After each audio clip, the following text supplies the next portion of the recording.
సజీవ లెక్కలో ఉంచుకొని ఈ రీతిగా నిలబెట్టుకున్న దేవాలయ దేవునికి కృతజ్ఞతాస్తుతులు చెల్లిస్తూ ఈ ప్రత్యేక స్తుతి కూడికలో ఈరోజు జన్మదినం జరుపుకుంటున్న తమ్ముడు సాయి గారికి జన్మదిన శుభములు. అలాగే జాకారం ప్రాంతంలో అనేక పర్యటనలు మేము ఇక్కడికి వచ్చి పరిచర్య చేశాము.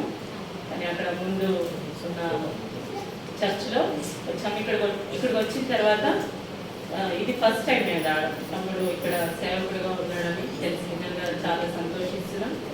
దేవుని చిత్తం, ఆయన చిత్తాన్ని మనము కాదని ఎంత దూరం ప్రయత్నం చేసినా ఆయన తిరిగి తన సేవకు కావాలని ఆయన అనుకున్నప్పుడు మనం ఎటు వెళ్ళినాను ఆయన మార్గంలోకి ఆయన తీసుకుని వచ్చి దేవుడు నీ తల్లి గర్భములో నీవు రూపింపబడక మునిపే నీ దినములన్నీ నా గ్రంథములో లిఖితములాయను. అంటే మనము దేవుణ్ణి ఏర్పరచుకోలేదు, దేవుడే మనల్ని ఏర్పరచుకొని ఆయన లోకంలోనికి మనల్ని పంపించాడు. మన దినములన్నీ ఆయనకు తెలుసు. మన దినములు ఎలాగూ జరగాలి, మన దినములో మనము వెళ్తున్న ప్రయాణంలో మనము వస్తున్న ప్రతి పరిస్థితిని ఎలాగో దాటుకొని వెళ్ళాలో విశ్వాసముతో పరిశుద్ధాత్మతో దేవుణ్ణి మనము ఆరాధిస్తూ ఆయనలో నిలిచి ఉన్నప్పుడు ఆయన లిఖింపబడిన గ్రంథంలో ఆయన లిఖింపబడిన రీతిగా ఆయన యొక్క మార్గంలో మనం వెళ్తూ ఆయన ఇచ్చి దీవెనలన్నీ మనం పొందుకుంటాం. హల్లెలూయా.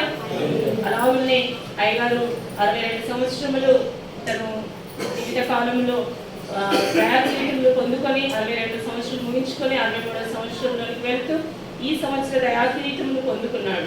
కానీ ఆయన పరిచర్యకు పిలుచుకున్న ఆ పరిచర్యను కొనసాగిస్తూ ఆయన చేసిన పరిచర్య గొప్పది. ఎందుకు అనంటే గ్రామ పరిచర్య కొండ మీద గొర్రెలను మేపే పరిచర్య, గ్రామ పరిచర్య. కొండ మీద గొర్రెలను తోలి మనము కాపరి నిలబడితే ఆ గొర్రె ఎటు వెళ్తుందో గుట్ట మీద ఎటు వెళ్తుందో తెలియదు. అన్నీ మళ్ళీ సమకూర్చుకోవాలి, చూస్తూ ఉండాలి, కనిపెడుతూ ఉండాలి. కొండ మీద పరిచర్య లాంటిది.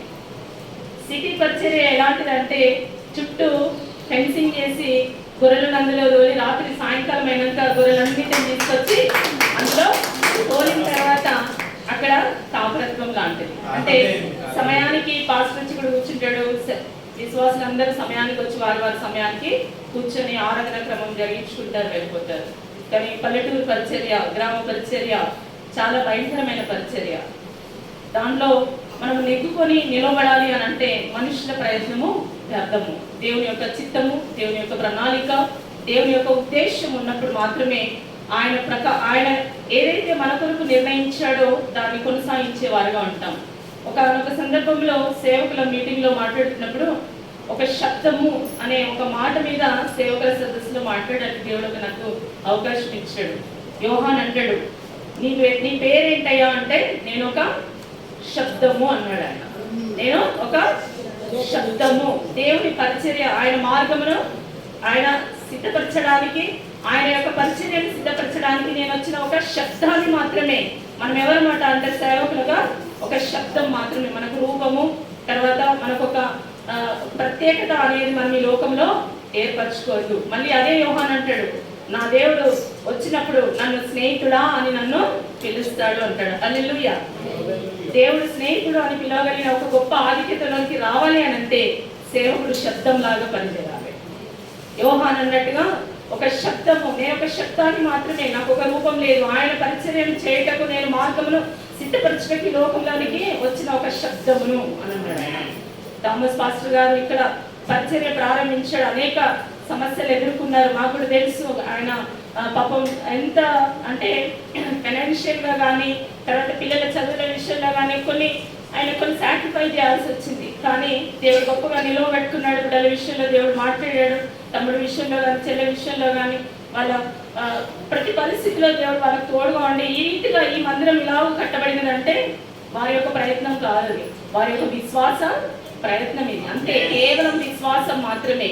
ఆయన చూపిన ఆయన విశ్వాసాన్ని బట్టి దేవుడు ఆయనని ఈరోజు నిలవబెట్టుకున్నాడు. ఇక్కడ ఉన్న సేవకులందరూ కూడా ఇప్పుడు మనం ఉన్నాము అని అంటే ఆయన చిత్త ప్రకారంలో మనం ఇక్కడ ఉన్నాం. ఒక్క మాట నేను జ్ఞాపకం చేసి నా మాటలను ముగిస్తాను. అపోస్తుల కార్యము 2వ అధ్యాయము మనం చూస్తే ఒక్క మాట చెప్పి నేను ముగించేస్తాను. అపోస్తుల కార్యము 2వ అధ్యాయము 38వ వచనం పైన మనం చూస్తే 37లో వారు ఆ మాట విని హృదయంలో నొచ్చుకొని అనంటే పేతురు చెప్తున్న సువార్తను విని వాళ్ళు నొచ్చుకొని వెళ్ళిపోతారు. వెళ్ళిపోయిన తర్వాత ఇంకా ఉన్న కొంత అపోస్తలులు వచ్చి నేనేం చేయాలి అన్నప్పుడు అప్పుడు పేతురు మాట్లాడుతూ ఉంటారు, మీరు మారు మనస్సు పొంది పాప క్షమాపణ నిమిత్తము ప్రతివాడు యేసుక్రీస్తు నామమున బాప్తిస్మం పొందుడి, అప్పుడు మీరు పరిశుద్ధాత్మ అను వరమును పొందుదురు.